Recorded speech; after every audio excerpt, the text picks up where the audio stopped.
want to talk about how we actually invest for the clients? I would love to. That's a great idea, and I think that even some longtime clients really don't understand what we do.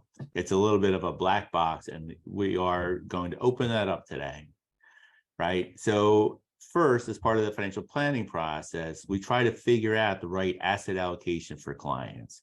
Asset allocation refers to the percentage in stocks versus bonds versus cash, if cash is necessary and if bonds are necessary, right? And so we look at clients' risk capacity and the risk tolerance and like the risks and the returns that they need in order to meet their goals to come up with what we think is the right asset allocation.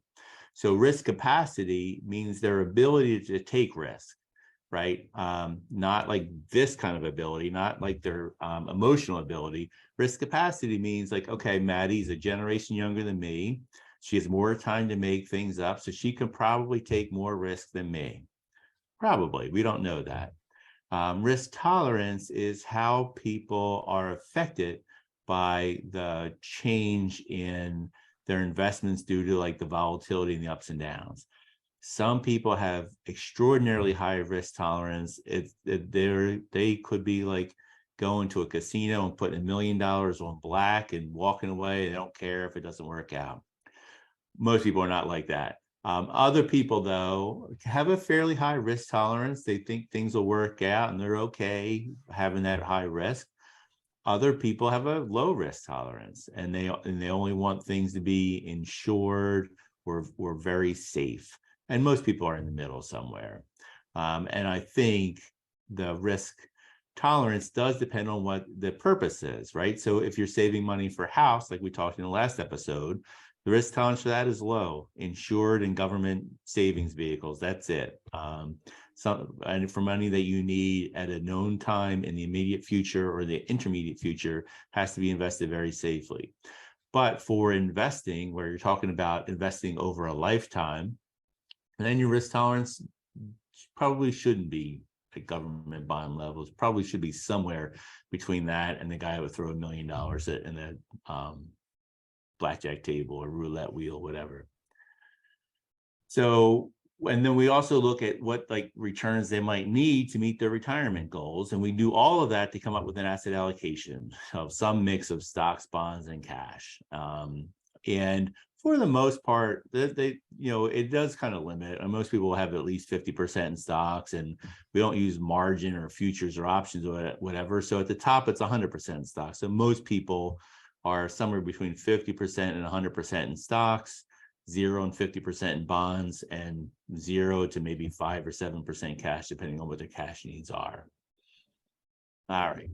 So sorry for that big rambling thing there, but it's a little bit complicated.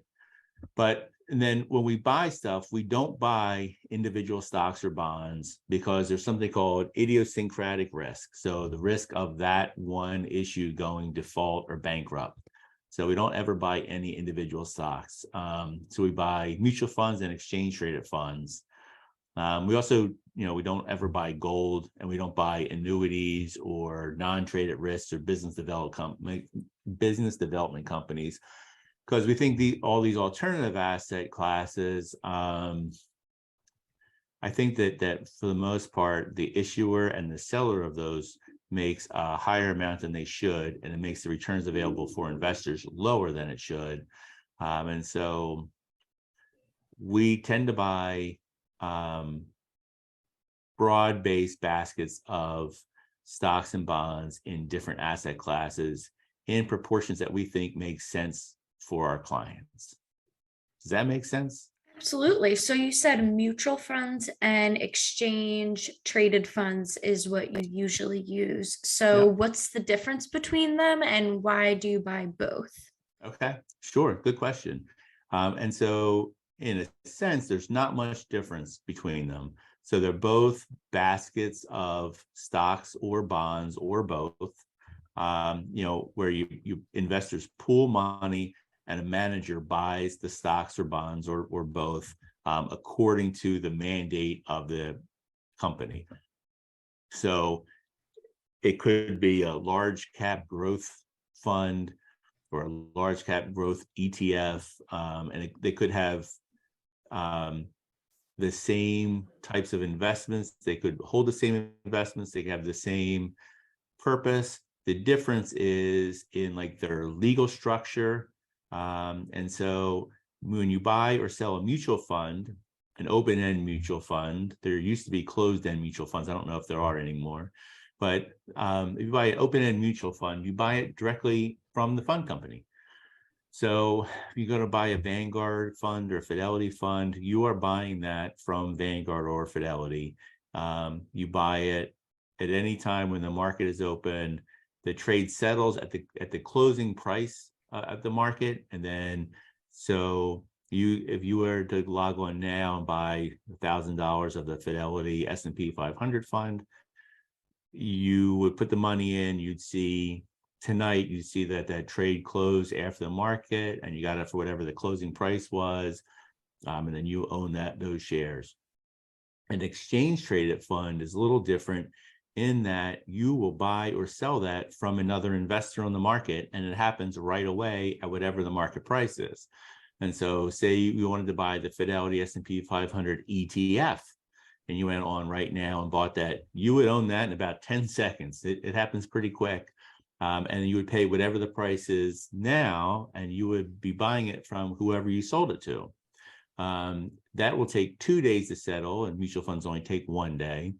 But that's really the main big distinction.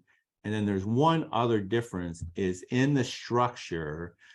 Exchange traded funds can do, they are more tax efficient because of the way that they're structured. The issuer does not have to distribute all the capital gains that a mutual fund issuer would have to distribute. One other thing is, so we buy stuff at the Schwab or at TD Ameritrade. We have to pay like $24 to buy a mutual fund at Schwab, and $9.99 to buy a mutual fund at TD Ameritrade, but nothing for ETFs. So they trade like stocks where there's no cost. Doesn't mean that Schwab and TD Ameritrade don't make money from that, because they get payment for order flow. That's a whole separate issue. Could be a whole podcast in itself. So why don't you use all ETFs? We don't use all ETFs because they're newer, right? The oldest ETF is now 30. And so there are some huge ones, but a lot of them have been formed in the last few years. And we like to see a fund out in the market for 3 years before we invest in it. And one other thing is that, we have mutual funds in a lot of places in taxable accounts where people have unrealized gains. And so if we were to just swap out that mutual fund for the ETF for the supposed tax benefits, we would have people incur a huge tax liability in selling. And so what we're doing is we're slowly introducing in retirement accounts, we could just bring them in.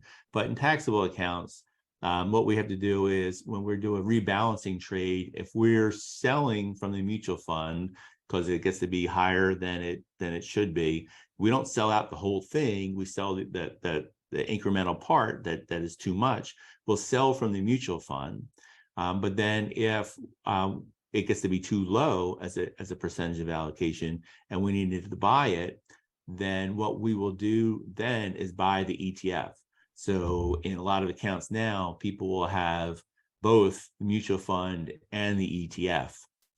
If for large cap core or small cap value or whatever it is, if they have taxable accounts. And so I would prefer not to have two of all those different asset classes. But the reality is, if we could save a little tax money, why not, right? We should do it. If it makes the portfolio a little bit more efficient tax-wise, and that tax goes right to the client and the investor, then we should do it. And if it makes it, unfortunately, it makes the statement look a little sloppier, having, 15 holdings instead of 10 or 12.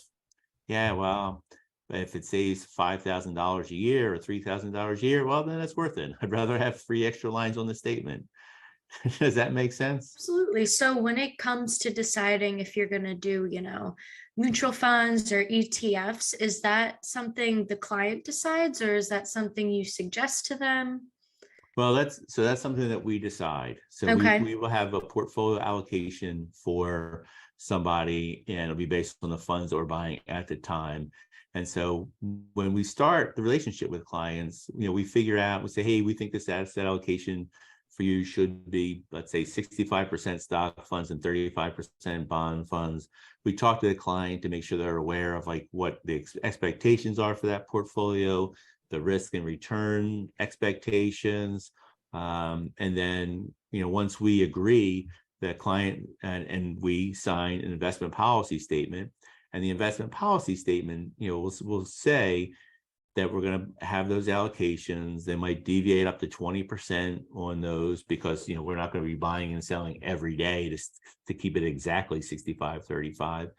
And that portfolio statement, investment policy statement, will also specify some other things. Like we're not going to short, we're not going to use margin. We're not going to buy venture capital or hedge funds or private equity. Like we're not going to just go, the client give us discretion, right? To go buy what we think makes sense for them. But we want to let people know at the outset that we think there are a lot of things that really don't make sense in most cases. And so we're just not going to use them. And so that's all in that investment policy statement. It's a short document, it's only 2 pages, but it really specifies that, we're going to be buying mutual funds and exchange traded funds. And that's it. Maybe we'll buy a T-bill or something, or a CD or something there and here and again, but really it's the bread and butter is mutual funds and exchange traded funds.